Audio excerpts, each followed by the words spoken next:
y'all, there's not a lot to show you tonight, but I figured I would just jump on and show you what I've done so far. I have taken some corn on the cob and I shucked it today and washed it, and I used our corn butter. I love this little thing. It's got a little compartment that you can keep some butter in. So before you're cooking or either grilling, I'm doing mine in the air fryer tonight, it's got a little indentation that's just perfect for our corn. So when it's hot out of the oven, you can just, or grill or how you're cooking it, you can just easily butter it with this little corn butter. So I'm doing it in the air fryer, and I'm going to use some seasoning salt. I like to use different flavors for the corn. One of my favorites is our Kansas City barbecue, but tonight I'm just doing seasoning salt and butter. So I'll let you see me put this in the oven and show you what else I'm doing. And then that's going to be just that quick and easy. So I'll move you over first to stare at my air fryer until I can get over here. Okay.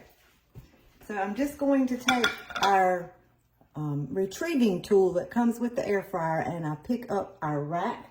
I have got a little cup here to remind me when I'm cooking my corn, I like to put a little bit of water in the bottom, and that just gives it a little bit of steam. So then I'm just going to put this in and set that right on the rack, and then I will go to air fry. I'm going to change it to just 12 minutes and hit start. And you can see that rotate light has come on. So it's letting me know that I've got something on rotation and it's going around. I don't think you can see it moving around in there. I got the light on. Let's see. Maybe you can see it turning.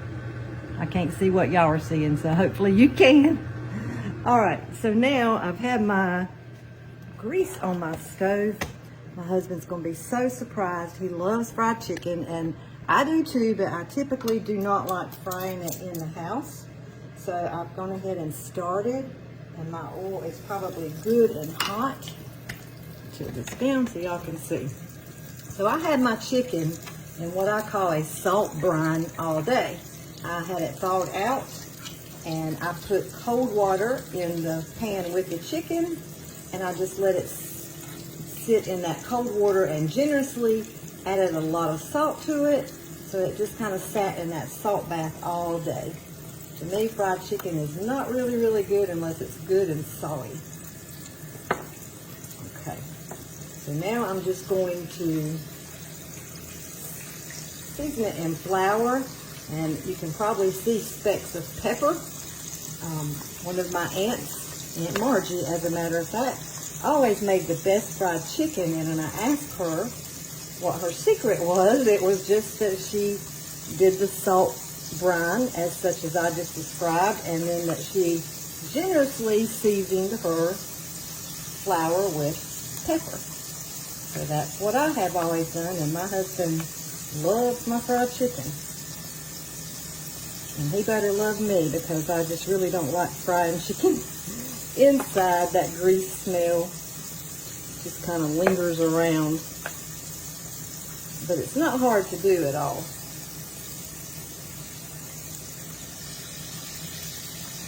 He's a thigh man, so I've got chicken thighs. And you can probably see in that other pan over there, I've got some green beans. So I haven't even got them cut on yet. I'm going to season those well with some bacon grease, and then they'll be done about the time my corn is. I'm so ready for all the summertime fresh vegetables, so I can fill up my freezer with all these fresh vegetables.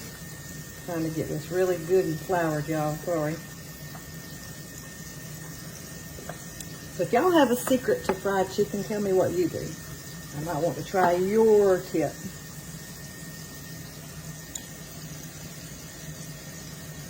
That is it. Easy peasy tonight, y'all. Now I've got, let me move some of this out of the way. Ooh, that was loud, sorry. I've got my mix and chop over here These are French style green beans, but I do have my burner on too. I do like to take the mix and chop and just kind of break them up. I like them in little pieces. So that's why my mix and chop is there. It's not just for meat. You can use this mix and chop tool for many things. I may have to cut my chicken back up a little bit. I had it on medium. So I will cut that back up and I'll finish frying the chicken. And if I don't come back on, I will put pictures and again in the air fryer for your corn on the cob. I just shucked my corn and washed it, let it dry. I covered it with a little bit of butter, seasoning, salt, and put it on air fry, which in Pampered Chef's air fryer is 400 degrees for 12 minutes. Put a little bit of water in the bottom just so that it helps steam the corn. So if I don't come back on, I'll put pictures of all this delicious good old country food at the end of this video. And thank you guys so much for watching. Y'all have a great night. Bye-bye.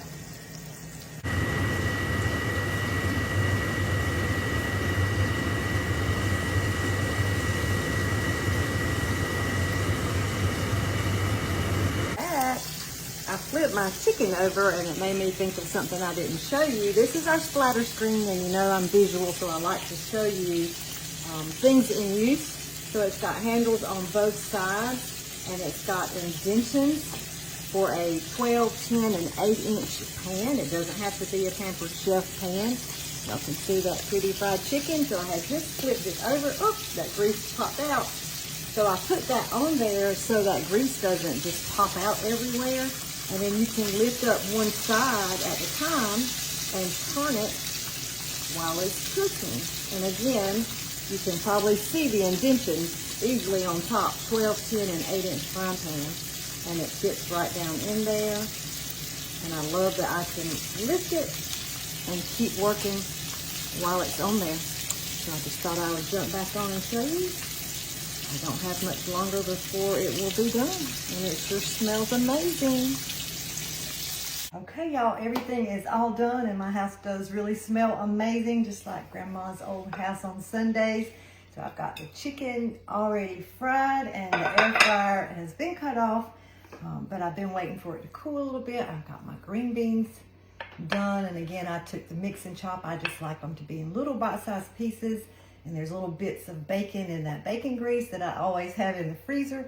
So let me put these up and I'll get the corn and show you what that looks like.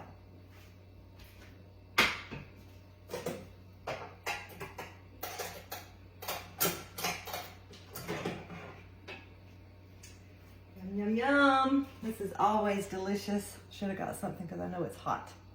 Y'all see that? It's just as tender and it's going to be so good. You can see that seasoning still hanging on. So I'm going to let it cool a little bit before I take it off of the skewers.